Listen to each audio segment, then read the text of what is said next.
Okay, so good afternoon, everyone. Welcome to our session. I'm delighted to be here. Before we begin, just a couple of housekeeping points. We are recording this session just so we can send it out to people afterwards. Before we begin, I do just want to introduce our speakers for today. So we have Professor Noga Kornfeld, who is the head of the New School of the Environment. Hi, Noga. Delighted to have you here. We have Dr. Alon Shepon, who is the head of the International MA program in Environmental Studies. Hi, Alon. Great to have you here. We also have Lee Maury, who is the program coordinator of the International MA in Environmental Studies. Hi, Lee, and good to see you again. And I didn't mention you, Neta. I'm so sorry. I didn't have you on my notes. Do you want to introduce yourself? Hi, nice to meet you, everyone. My name is Dr. Neta Lipman, and I'm the manager of the new environmental school in Tel Aviv University. Thank you for joining us. And thank you, David. You're welcome. I'll begin in a few moments just with a very, very short 5-8 minutes slide deck, just telling you more about Tel Aviv University, student life as an international student, coming to Tel Aviv, scholarships, funding, etc., but not for too long, I promise. Then Noga will give you an introduction to the new environmental school. And then Alon will deliver our unique lecture for this evening, which is why reducing meat consumption is an important strategy to achieve food security. And then Alon will continue with an introduction to the International MA in Environmental Studies. There will be time listening for Q&A at the end. I know some of you submitted questions beforehand, but please feel free if you don't remember it or you're too shy, you can pop that into the chat and we can read them out afterwards at the end. So let's begin.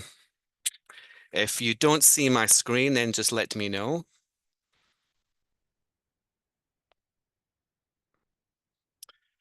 Go.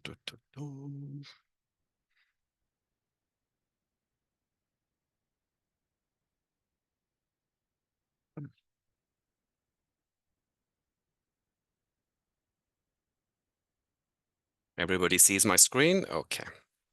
I'm going to begin by just playing a very, very short video. It's basically less than 2 minutes that I think just sums up and encapsulates what it's like to come to study at Tel Aviv University.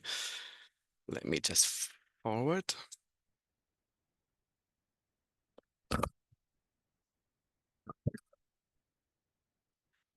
And you guys can't hear it.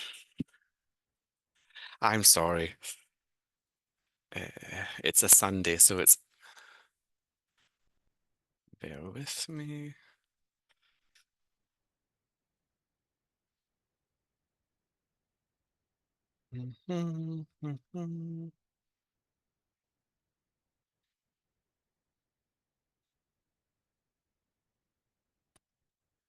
There we go.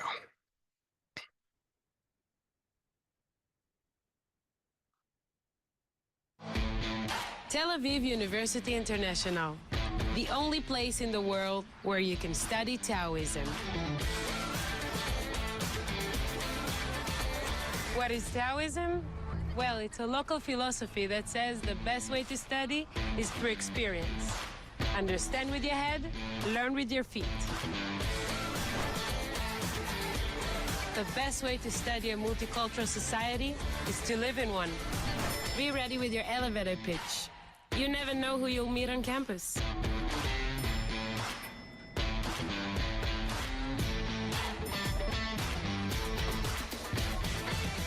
If you want to learn the best marketing strategies, just go to the local market.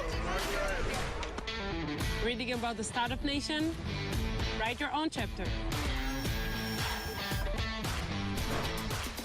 Study literature in the place that inspired the bestseller of all time. You can't resolve a conflict until you witness one. At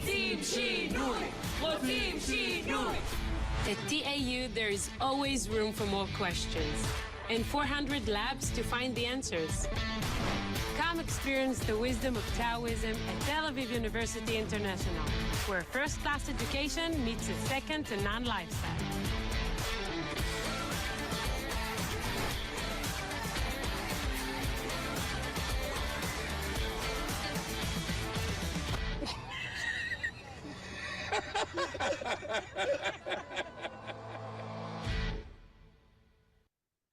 Great. So I think, Taoism, it's our philosophy that, you study best through experience. And, learning happens everywhere and sometimes when you least expect it. So when you come to us, you don't just learn in a classroom, you learn in a campus, in a city, in a country. All of these things will transform you. And we call that Taoism. Learn with your head, understand with your feet. So listen, this gives you a good snapshot of Tel Aviv University if you don't know much about us. We are, first of all, Israel's largest and most comprehensive institution of higher education. We have 9 faculties, 125 schools and departments, 30,000 students, and of that 30,000, over 2,000 are international students. And they come from 100 plus countries from all over the world, from North America, South America, Europe, the Middle East, the Far East, Australia, from all over the world. You heard in the film that we have 400 labs, 130 research institutions, 15,000 international alumni. This is a big, big institution here. And I won't go into all of them, but obviously we're very proud of our ranking as Israel's largest and most comprehensive institution of higher education, the #1 choice among Israeli students. And in quite a few of these rankings, we are the only non-US institution to be ranked in there. So we're up there ranked alongside leading Ivy League institutions like Stanford, MIT, UC Berkeley, etc. In 2023, we also were ranked first in Israel among various international rankings, including the Times Higher Education ranking, the Taiwan ranking, and also the QS World University rankings. So we are one of the world's top universities. And also, we're based in Tel Aviv. So, as you can see, it's a pulsating, vibrant city. It's a coastal city with amazing beaches. It's Israel's cultural and commercial capital. It's been called the Mediterranean capital of cool by the New York Times. It's a non-stop city with, cuisines and cultures, a cultural hotspot. It's home to 20 museums, and 3 of the largest museums in Israel are in Tel Aviv. There's 14 kilometers of amazing beaches, 25 miles of dedicated bike paths, so an easy and green way to get around the city. Some trivia for you if you didn't know, it's home to the world's 3rd most sushi restaurants per capita, just behind Tokyo and New York. And also there's more than 400 vegan and vegetarian restaurants. We were also ranked #1 out of 9 best destinations for vegan travelers by the Daily Mail. It's also home to the Silicon Valley of the Middle East. There are 6,000 startups here. It also has one of the highest dog-to-human ratios in the world, if you like dogs. There's 25,000 registered dogs here and a population of just over 400,000. So it's a great place to live. I've lived here for over a decade. I wouldn't want to leave. It's an amazing, amazing, wonderful place to come, to live, to study, to experience.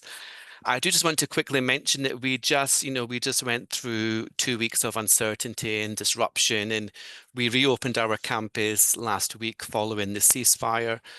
So, our students are here, they're preparing for final exams, our campus is open, it's coming back to life, and, we're super grateful for the resilience and compassion and determination that define our university community here at TAU. Okay. When you come to us, you don't just come to a foreign country. We have an amazing team here at the international school. We have our community team, and they're there really to give you a nice soft landing. So they are there on arrival day. They organize orientation. They do events on campus every week with all of the students. They'll take you off on day trips in Tel Aviv and Jerusalem, overnight trips to the north and to the south, with all of the other international students as well. So you'll get to meet not just students from your program, but from all the other programs. We have 60 programs here in English across all the faculties. So you'll get to meet all of them and become friends with them and get to explore and experience the best that Israel has to offer. They encourage you to be active members of our community, so they'll help you. They'll give you all of the tools and resources you need to start a club or any other community building idea you can come up with. We do events here at the international school every week. you know, yoga night, movie night, pizza night, chess night, Hebrew speaking clubs, Arabic speaking clubs, you name it, we have something going on here every week for all of our students. And also they do volunteer work as well in the community also. There's some pictures here. And also just some more pictures here of Purim parties, 4th of July celebrations, Christmas parties, lots and lots of events happening here. Also, I don't know if some of you have seen, but on our website, listen, we have about 45 student ambassadors that currently work with us as ambassadors, and they are available. You can reach out to them and chat with them and ask them any question about what it's like to be a student here at TAU. I'll send out links afterwards to everyone as well, so you can just quickly go onto our website, see who it is, and just start chatting with them.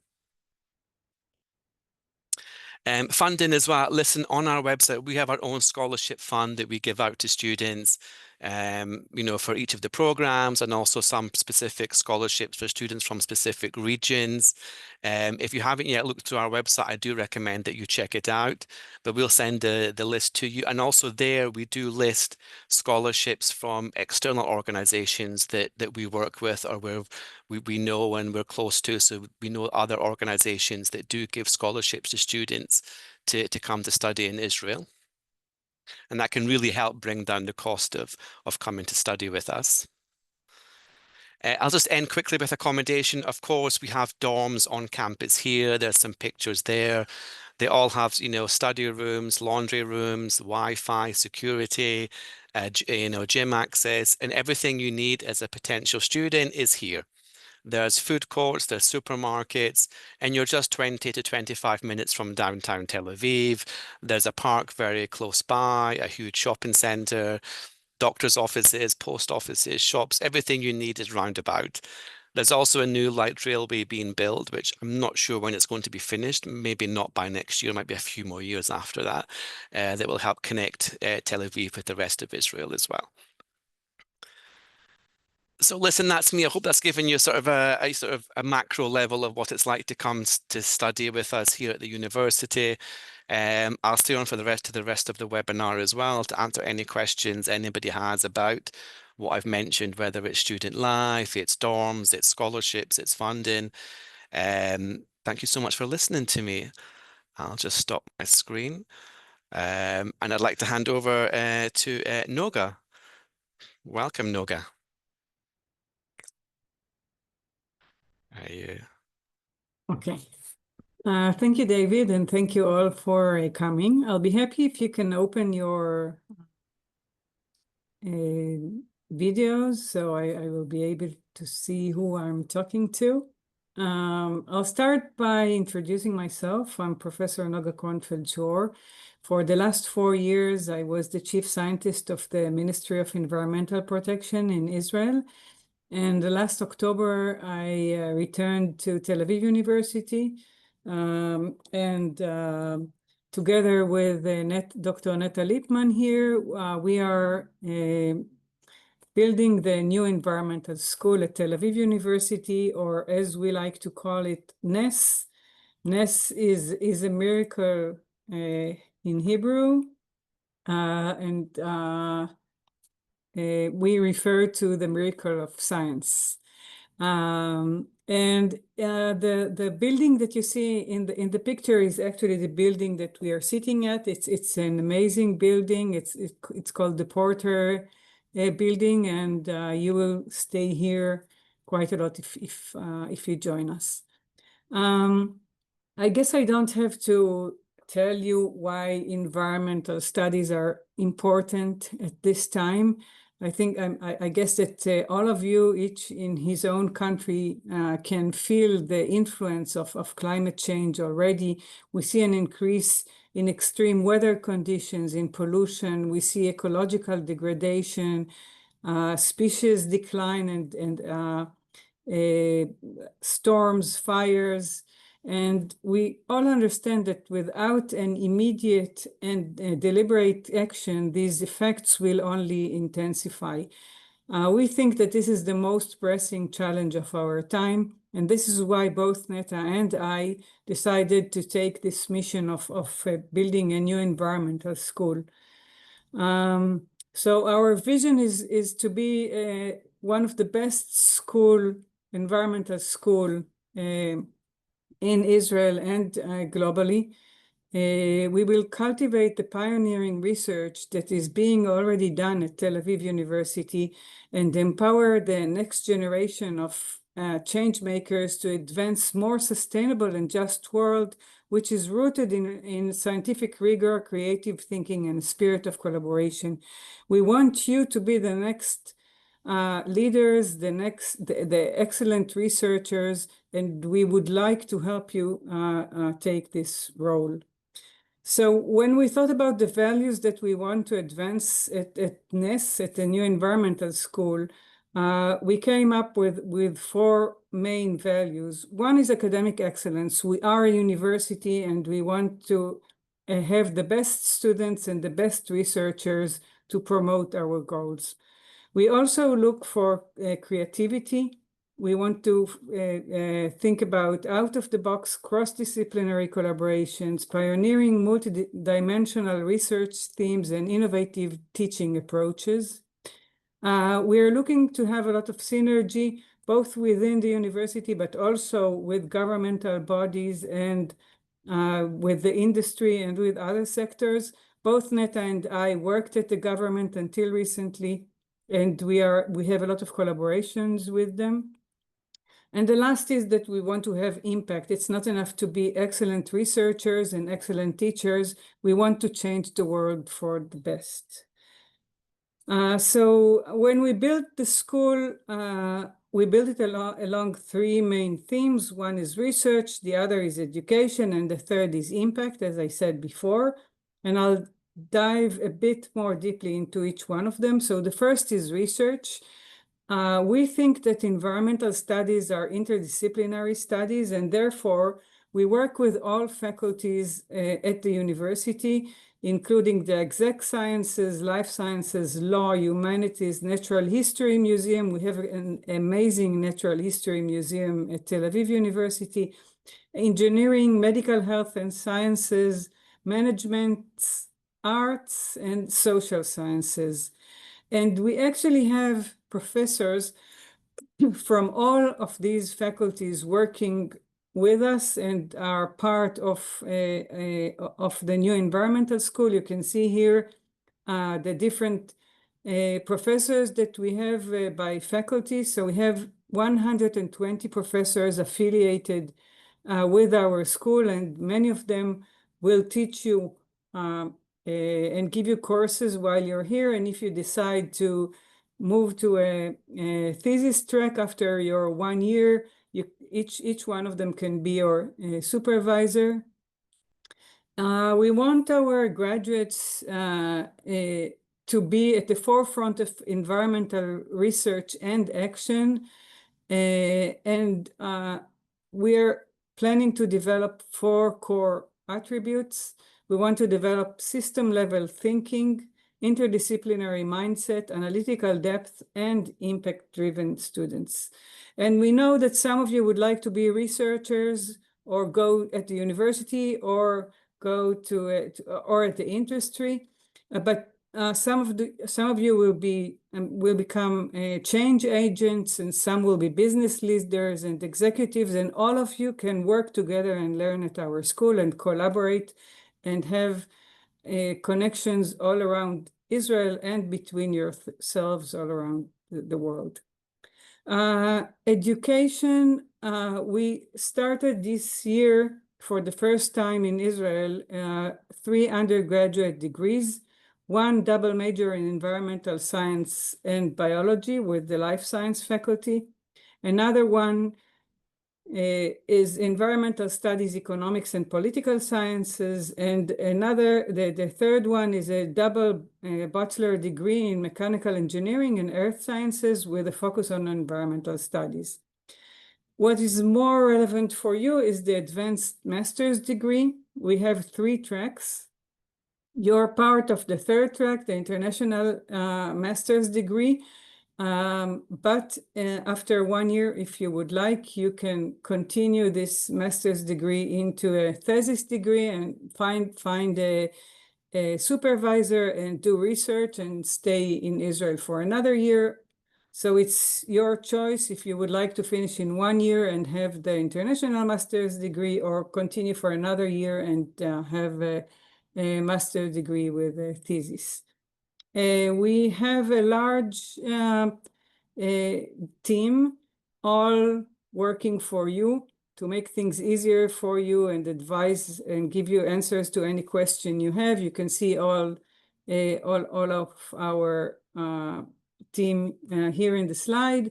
You will hear later on from Alon Shepon, who is the director of the the head of the master's program, and he will also give you a short introduction on food security.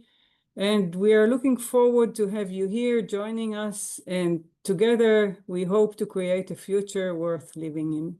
You're welcome to scan this QR code and get some more information. We'll probably send you the presentation later on, right, David? We will. And I'm moving forward to Alon. Alon, please. Just to say, Noga, I was on mute, but yes, of course, I'll send out your slide deck to everyone afterwards. So please do send it to me and I'll send it out to everyone. Excellent. Thank you so much. Thank you. Thank you very much. Let me just share my presentation.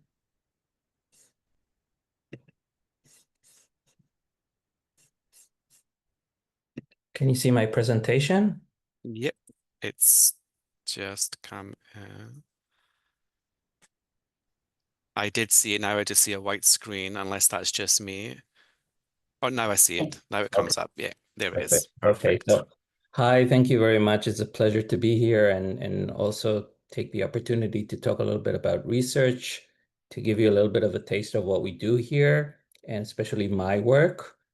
I wanted to give you a very short kind of a presentation about some of my work, and maybe try to kind of entice you to come and join our school and our programs, and also discuss a little bit about what I do. I assume that many of you are already interested in the environmental spheres and already know that it has become a consensus that meat consumption has very high environmental impacts. But I assume that few of you know, or maybe I'm wrong, that reducing meat consumption can also improve global food security. And I'll try with my 15 minutes to try and persuade you that this is right, using some of my research and colleagues to kind of explain this. Well, kind of giving you a very short background about food systems. So the global food system kind of feeds 8 billion people around the world, but it has tremendous high environmental impacts. I'll get to this in a little bit, but it also is failing us a lot on health issues. We have close to 1 billion people who are undernourished, approximately 2 billion people who are overweight, and billions around the world are also suffering from micronutrient deficiencies, which all relate to the fact that we're just not eating the right foods. And in some cases, we're lacking the ones that we should be eating. We know that the food system is also very much associated with climate change. So it is emitting a lot of greenhouse gas emissions, but at the same time, it's going to be very much impacted by climate change more than any other sector. So it is a very complicated two-way interaction. There's also a lot of inefficiencies in the ways that we're producing food, and in this presentation, you'll see what I mean by inefficiencies. At the same time, there's a lot of calls to continue and produce more food. So we have to acknowledge this kind of paradox. And there are very many solutions that are kind of put forward to solve many of these issues. There have been, you'll hear a lot about these global food transformations, and they really touch on many parts of the global food system, in agricultural practices, in food loss, dietary shifts, which I'm going to talk about, corporate control, innovation, technology, and policies. All of them are going to be very instrumental in making this transformation. So this is just a very short intro about food systems, just so you'll get the background of what I'm talking about. This is what you see here, and you'll probably discuss a lot in our programs, is the planetary boundary framework, showing how human actions are interfering with nature and transgressing planetary boundaries and impacting nature and a lot of the environmental functions and ecosystem services. But what's interesting to see in these transgression of planetary boundaries is the role of agriculture. So you see here in this picture all the various different boundaries, and the ones that we're transgressing are in red. The yellow are somewhere in the middle, and green is safe. But you see the black dots are the whole contribution of agriculture to these planetary boundaries. So it's obvious that agriculture plays a major role in many of these transgressing many of these planetary boundaries. And I want to focus on animal-based products in this talk. They have very large environmental impacts, are a very important and pivotal role in our discussion on the environmental impacts of food. And why is that? Well, for one, when you look on all the different mammals that are on our planet, and you count them and you try to analyze which is which, you'll see this stunning number that was produced a few years ago by colleagues in Israel that found that if you look at this large rectangular and you see the contribution of wild terrestrial mammals and then wild marine, you see that their contribution to the whole large pie of mammals is very, very small. In fact, humans and their domesticated animals constitute about 94% of all mammals on Earth in terms of mass weight. And the wild mammals are only a very small portion. So we have a lot of these domesticated animals that we use for our consumption. And so why do we have so many of them? Well, for one, in many societies, we consume a lot of meat, and therefore we need a lot of them. On the other hand, they're also very much inefficient in converting plants into food. What you see here is a research that I'd done a few years ago that looks at the American food system, looking on your left in the field, looking at calories produced as plants, how they flow towards producing animal-based products. And here you see those calories are converted into animal-based products. The percentages here tell you how much calories go in and how much go out. So meaning 3%, for example, for beef means that for every 100 calories that you feed a cow, you only get 3 calories of meat. So you see that these systems are very, very inefficient in converting many of those scarce resources that we have.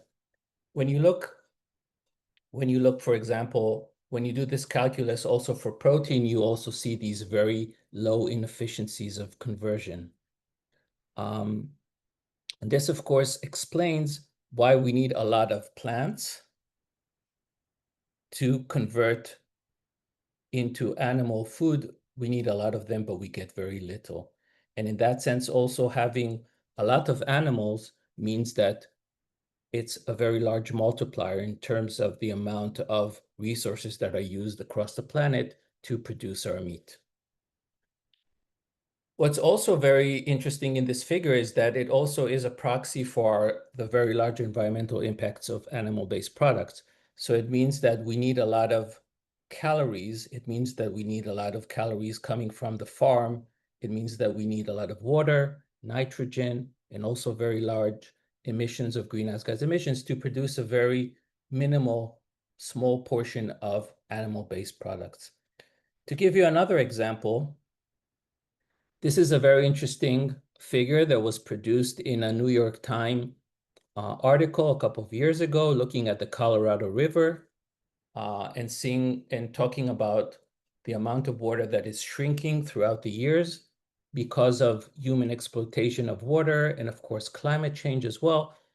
But this Time article was based on a paper that was of research done a few years ago in Nature Sustainability that really tracked all the various different water coming from the Colorado Basin and allocating it to the various different uses.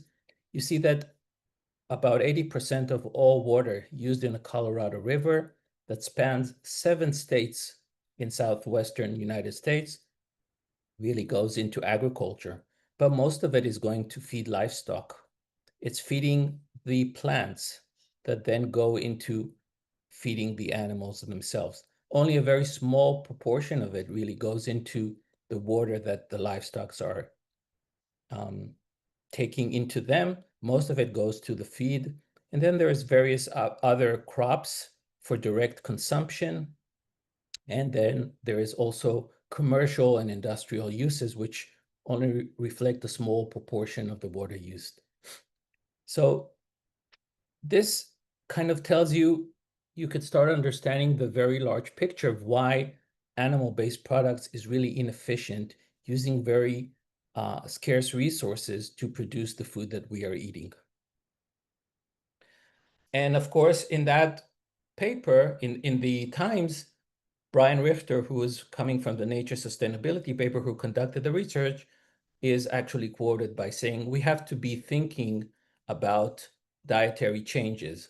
So if we want to try and avoid these detrimental impacts on our resources, we have to think about dietary changes, moving away from meat into other forms of food.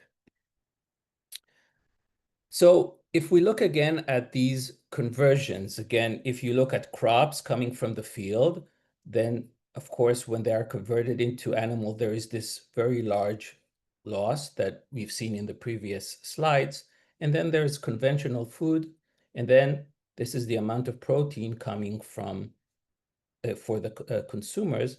But if we take the same amount of arbitrary land, but instead of that, use crops for direct consumption, and we take an assemblage of crops that give us, that give us the same nutritional equivalence as the beef, we see that we get a lot more protein coming to the consumers. In fact, this 96% means that an arbitrary portion of land, if it gives us 100 grams of protein using plants, if we use that same land to grow beef using feed, will only give us 4 grams. So there is a 96% reduction in the amount of protein that could be produced. So in fact, by consuming this left side over this, there is an opportunity cost that we call an opportunity food loss. And this opportunity food loss, it occurs throughout all the other animal-based products consumed in the US. So it means that we could actually be consuming from the same amount of land more protein if we actually grow crops for direct consumption rather than use them for animals and then eat the animals themselves.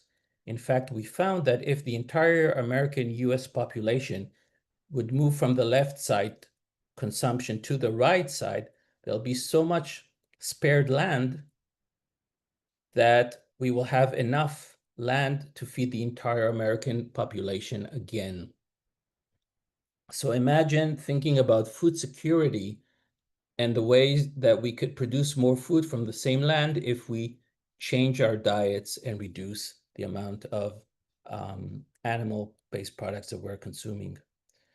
This is another research that came a few years ago from some of my colleagues who wanted to understand what would happen because of the Ukrainian and Russian war. There's been a lot of concerns around the world that this war would impact food security because Russia and Ukraine are one of the largest providers of grains and fertilizers.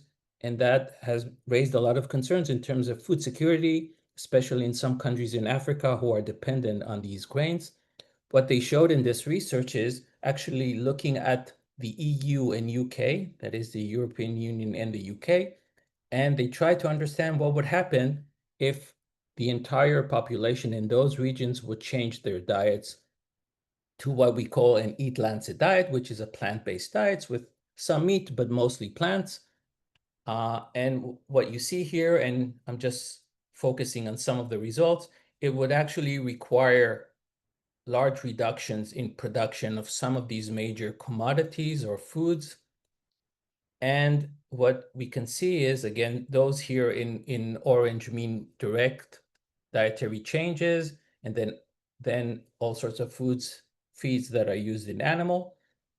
We would actually reduce very large amounts of plants, and those could actually compensate for those production in Russia and Ukraine. What you see here, the exported crops here in light green. So basically, what they've shown is that this transition in diet can compensate for the deficits coming from Russia and Ukraine.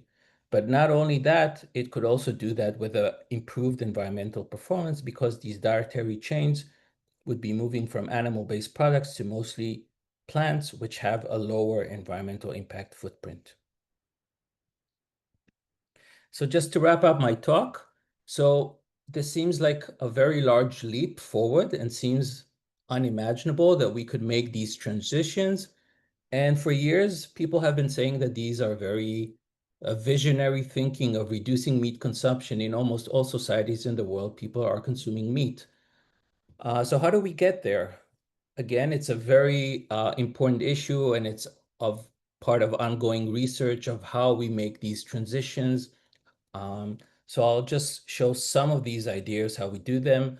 One is, of course, understanding that food systems are part of a very large and integral food system. So we have to think strategically and build national food strategies. And for example, I'll give you an example. In Denmark recently, the government came up with a very large and ambitious strategy to promote plant-based diets over animal-based products, with a lot of various different environmental large sweet policies. And I think these are very, very interesting. Time will tell if they're successful, but we see that in Denmark, they have been understanding this and putting forward very large and ambitious strategies to do that. We also have to think of national dietary guidelines that put forward our understanding of the science of health in terms of animal-based products versus plants.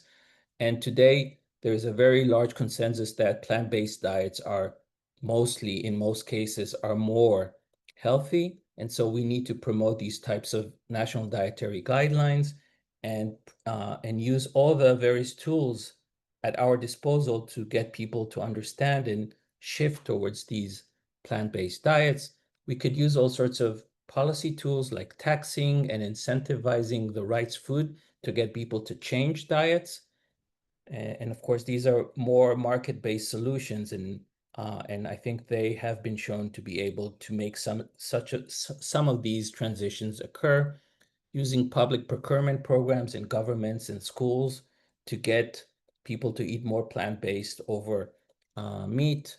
Education is a very, very important tool to change people's habits and consumption patterns.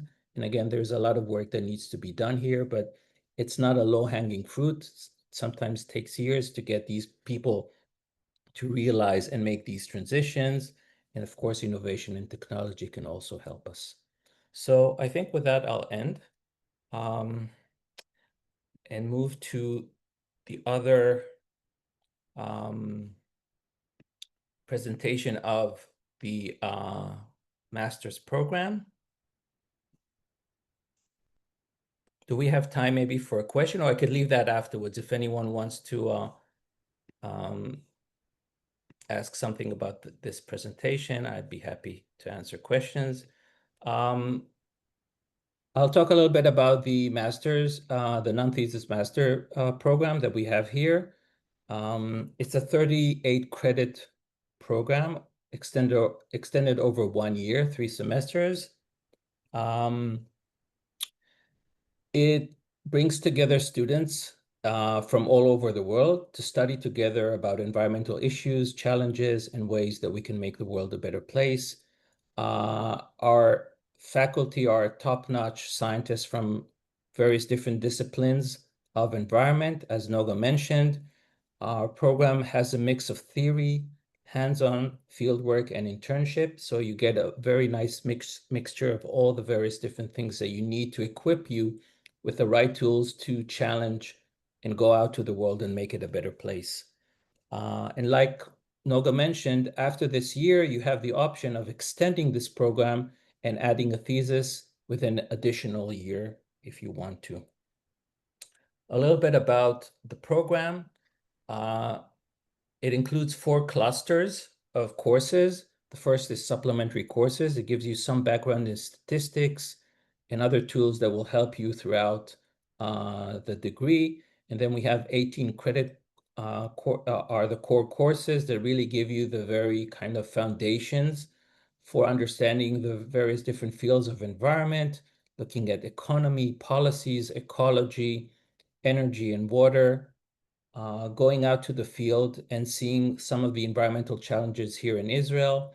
And then we have 12 credits of elective courses around various different themes that you can add and choose to kind of broaden your horizons, looking at agriculture or food or climate and water, entrepreneurship, urban sustainability, or other various different themes. And then you have seminars of 8 credits. Each one of those that are listed here are 4 points that you need to take, focusing on water and wastewater technologies, then taking Engineers Without Border seminar, which I'll talk about in a bit, which shows you various different challenges in developing countries. So just diving into 2 examples that could give you some understanding of the types of courses that we do. Here's the field trip course, which is part of the core courses. So this field trip course takes you on to see real-world environmental challenges in various different places in Israel. You get to see various different angles like water treatment facilities or understand some of the biodiversity hotspot. And then you work in teams and to analyze these various different dimensions, look at policies and all sorts of other things to present around these various different issues, analyzing them, and then trying to think of solutions or making some of these environmental issues, challenges, alleviate some of them through your presentations and work. Another example is the Engineers Without Borders. So this is a very interesting seminar that we have with collaboration with this organization. It's a project-based seminar that exposes students to the environmental and infrastructure needs of low-resource communities around the Global South. So we have partnerships with communities in Africa, and teams are working together to really understand real-world cases around water, food, sanitation, and then build all sorts of technology solutions or other interventions that could really help these communities, and then think of ways to evaluate these project successes over time, and together again with the local partners. Our program, I think, in many ways is also unique because it provides various different career pathways.